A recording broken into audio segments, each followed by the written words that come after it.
हज इस्लाम का 5वां रुकन है। यह अल्लाह ताला की महान इबादत और आज्ञा का प्रतीक है। हजरत आदम से लेकर हजरत मोहम्मद तक सभी अनबिया ने हज किया है। हज का मतलब होता है किसी बड़े उद्देश्य का इरादा करना। शरीयत में इसका अर्थ है वह खास इबादतें जो खास दिनों में, खास जगह पर और खास तरीकों से अदा की जाती हैं। सन 9 हिजरी में अल्लाह ताला की हिदायत के जरिए हज फर्ज किया गया। पहले साल रसूलुल्लाह ने हजरत अबू बकर सिद्दीक को अमीर हज बनाया। आपके साथ 300 सहाबा करम ने हज अदा किया।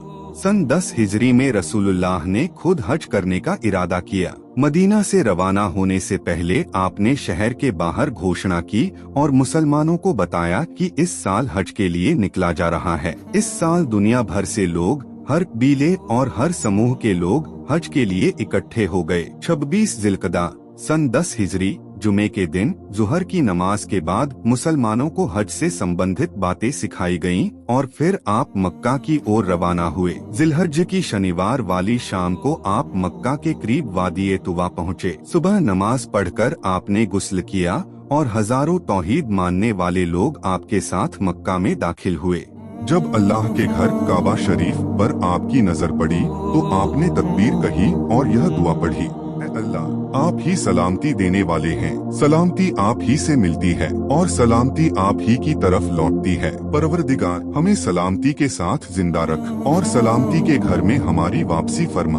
ऐज और इकराम वाले मौला आप ही बढ़ाने वाले और बुलंद करने वाले हैं। हज की महानता बताते हुए रसूलुल्लाह ने फरमाया, जो व्यक्ति सिर्फ अल्लाह के लिए हज करे और हज के दिनों में गुनाहों से दूर रहे तो वह इतना पाक हो जाता है जैसे उसकी माँ ने अभी उसे जन्म दिया हो।